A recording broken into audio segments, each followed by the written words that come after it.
ঢাকা সেনাবাসের এই অস্বাভাবিক নীরবতা এ কি শুধুই রাতের শান্ত পরিবেশ নাকি আসন্ন কোনো ভয়ঙ্কর ঝড়ের অঘোষিত সংকেত? গভীর মধ্যরাতে যখন শহরের অধিকাংশ মানুষ নিশ্চিন্ত ঘুমে ডুবে থাকে, ঠিক সেই সময় বঙ্গভবন এবং ক্যান্টনমেন্টের দীর্ঘ করিডর জুড়ে নিঃশব্দে তৈরি হচ্ছে এক রহস্যময় নীল নকশা, যার অস্তিত্ব সম্পর্কে সাধারণ মানুষের কোনো ধারণাই নেই। আপনি কি ভেবে দেখেছেন 5ই অগস্টের পর যিনি দেশের নিয়ন্ত্রণ নিজের হাতে তুলে নিয়ে কার্যত ভাগ্য নির্ধারকের ভূমিকায় ছিলেন, আজ সেই সেনাপ্রধানের নিজের অবস্থানই ঝুলছে অনিশ্চয়তার এক সরু সুতোয়? বর্তমান প্রধানমন্ত্রী তারেক রহমান ক্ষমতার দাবার বোর্ডে এমন এক হিসেবি চাল দিয়েছেন, যার ফলে সেনাপ্রধান ওয়াকারুজ্জামান এখন নিজের ঘরের ভেতরেই কার্যত সীমাবদ্ধ হয়ে পড়েছেন। ক্ষমতার এই শীতল অথচ রক্তহীন করা খেলায় আজ আমরা সামনে আনতে যাচ্ছি সেই গোপন নথি, যা প্রকাশ করার সাহস এখনও পর্যন্ত কোনো মূলধারার গণমাধ্যম দেখাতে পারেনি। আজ উন্মোচিত হবে সেই কথিত মাস্টারমাইন্ড পরিকল্পনা, যা বাংলাদেশের সেনাবাহিনীর ইতিহাসে এক নতুন অধ্যায়ের সূচনা করতে পারে।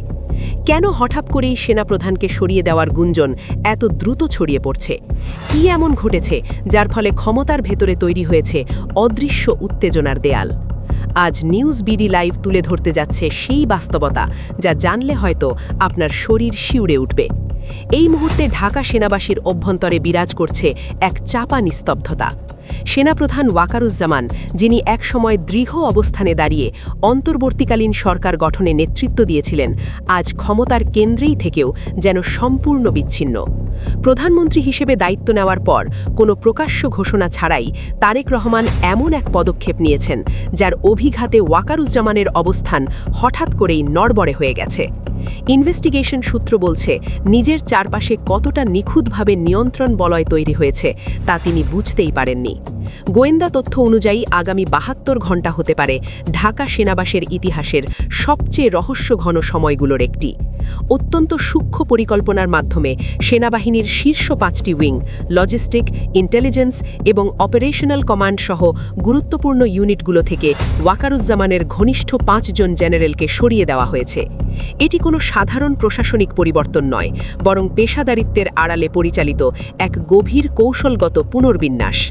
এই পদক্ষেপের মাধ্যমে তারেক রহমান দেখিয়ে দিয়েছেন তিনি কেবল রাজনীতিবিদ নন, বরং একজন ধৈর্যশীল ও ঠান্ডা মাথার কৌশলী খেলোয়াড়।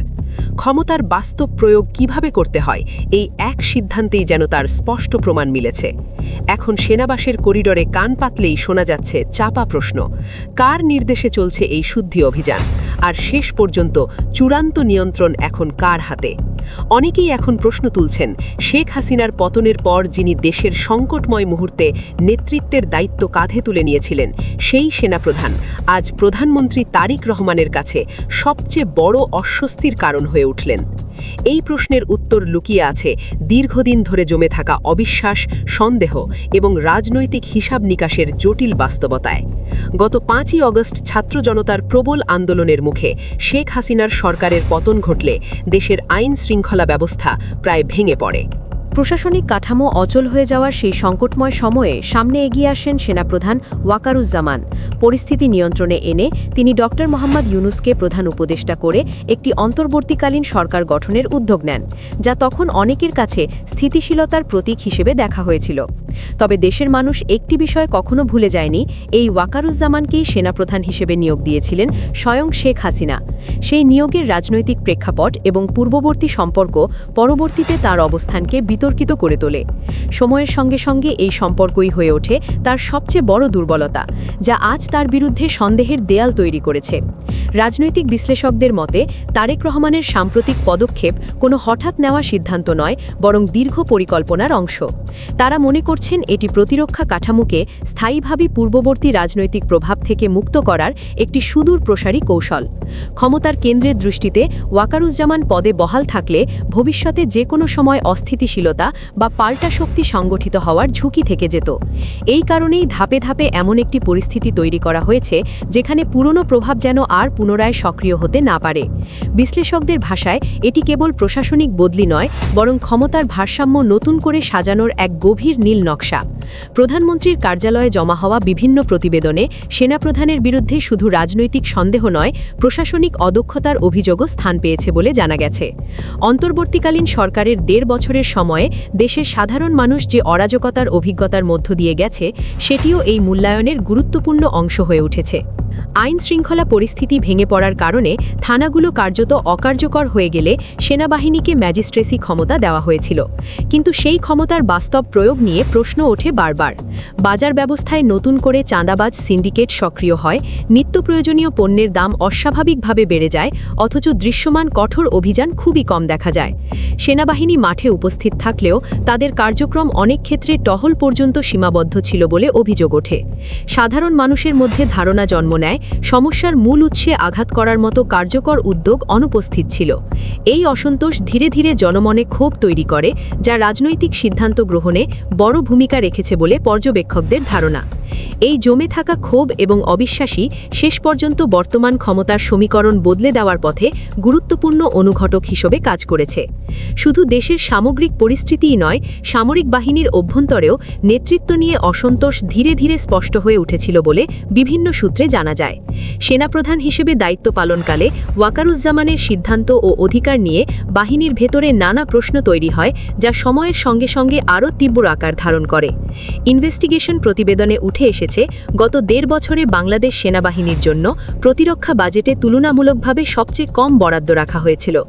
বিমান বাহিনী ও নৌবাহিনীর আধুনিকায়নের জন্য বড় কোনো সামরিক চুক্তি বা উল্লেখযোগ্য অস্ত্র ক্রয়ের উদ্যোগ দৃশ্যমান হয়নি বলেও অভিযোগ রয়েছে। ফলে বাহিনীর দীর্ঘমেয়াদী সক্ষমতা উন্নয়ন নিয়ে নীতি নির্ধারণী পর্যায়ে উদ্বেগ তৈরি হয়। একই সঙ্গে সাধারণ সৈনিকদের সুযোগ সুবিধা বৃদ্ধি কিংবা জাতিসংঘ শান্তিরক্ষা মিশনে অংশগ্রহণের সুযোগ সম্প্রসারণেও শক্ত কোনো উদ্যোগ দেখা যায়নি, এমন মত প্রকাশ করেছেন সংশ্লিষ্ট পর্যবেক্ষকরা। সেনাবাহিনীর রেশন ব্যবস্থা এবং চিকিৎসা সুবিধার মান নিয়ে যখন নিম্নপদস্থ সদস্যদের মধ্যে প্রশ্ন উঠছিল, তখন নেতৃত্বের অগ্রাধিকার নিয়ে অভ্যন্তরীণ আলোচনাও বাড়তে থাকে। অভিযোগ রয়েছে, এই সময়টায় ওয়াকারুজ্জামান ঢাকা সেনানিবাসের ভেতরে বিভিন্ন রাজনৈতিক দলের নেতাদের সঙ্গে বৈঠক নিয়েই বেশি ব্যস্ত ছিলেন। ফলে অনেক সৈনিকের মনে ধারণা জন্ম নেয়, বাহিনীর পেশাগত উন্নয়নের চেয়ে রাজনৈতিক যোগাযোগই যেন বেশি গুরুত্ব পাচ্ছে। এই উপলব্ধি ধীরে ধীরে নেতৃত্ব ও সাধারণ সদস্যদের মধ্যে মানসিক দূরত্ব তৈরি করে। বাহিনীর ভেতরে চাপা ক্ষোভ জমতে থাকে, যা প্রকাশ্যে না এলেও নীরবে বিস্তার লাভ করে ক্যান্টনমেন্ট জুড়ে।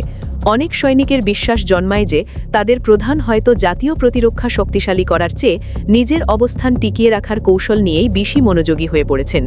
সময়ের সঙ্গে সঙ্গে সেই অসন্তোষ সংগঠিত আবেগে রূপ নেয়।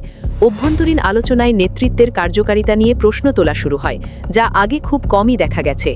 এই পরিবর্তিত মনোভাবই বর্তমান পরিস্থিতিকে আরও জটিল করে তুলেছে বলে বিশ্লেষকদের ধারণা।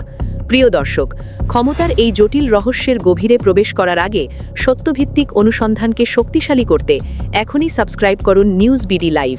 আমাদের প্রতিটি অনুসন্ধানী প্রতিবেদন আপনাদের সামনে তুলে ধরে সেই তথ্য যা অনেক সময় আড়ালেই থেকে যায়। তারেক রহমান নিজেকে কেবল রাজনৈতিক নেতা হিসেবেই নয়, বরং একজন কৌশলগত পরিকল্পনাকারী হিসেবেও প্রতিষ্ঠা করার চেষ্টা করছেন, এমনটাই মনে করছেন বিশ্লেষকরা। তিনি উপলব্ধি করেছেন, প্রশাসন কিংবা আইন শৃঙ্খলা বাহিনী নিয়ন্ত্রণ করাই যথেষ্ট নয়। ক্ষমতার প্রকৃত ভারসাম্য নির্ধারিত হয় সেনাবাহিনীর অভ্যন্তরীণ নিয়ন্ত্রণের মাধ্যমে। এই উপলব্ধি সাম্প্রতিক পদক্ষেপগুলোর পেছনে প্রধান চালিকা শক্তি হিসেবে কাজ করছে বলে রাজনৈতিক মহলে আলোচনা চলছে। গত ১.৫ দশক ধরে যারা পূর্ববর্তী সরকারের সুবিধাভোগী হিসেবে পরিচিত ছিলেন এবং যারা রাজনৈতিক পরিবর্তনের পর নিরাপদ প্রস্থান খুঁজছিলেন, তাদের উদ্দেশ্যে তারেক রহমানের বার্তা এখন স্পষ্ট। ক্ষমতার নতুন বাস্তবতায় কোনো আপোষের সুযোগ নেই। ভূরাজনৈতিক বিশ্লেষকদের মতে তিনি সেনাবাহিনীকে এমন একটি পেশাদার কাঠামোয় রূপ দিতে চাইছেন, যেখানে ব্যক্তিগত রাজনৈতিক উচ্চাকাঙ্ক্ষার কোনো জায়গা থাকবে না।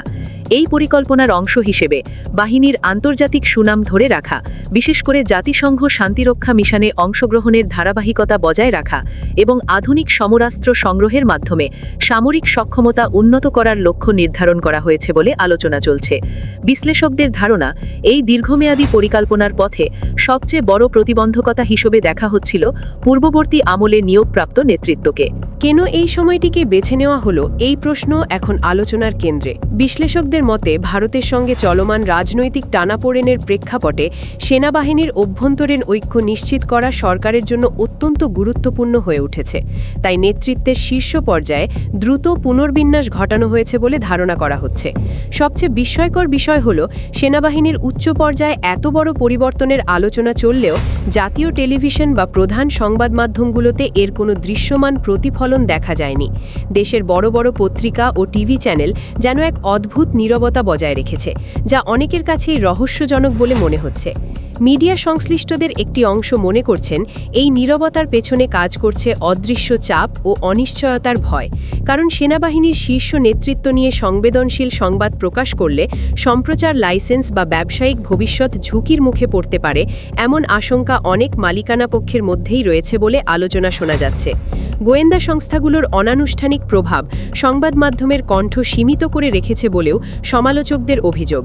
ফলে অধিকাংশ প্রতিষ্ঠান সরকারি প্রেস বিজ্ঞপ্তির অপেক্ষায় থাকে, কিন্তু ক্যান্টনমেন্টের অভ্যন্তরের বাস্তব পরিস্থিতি জনসাধারণের সামনে তুলে ধরতে ব্যর্থ হয়।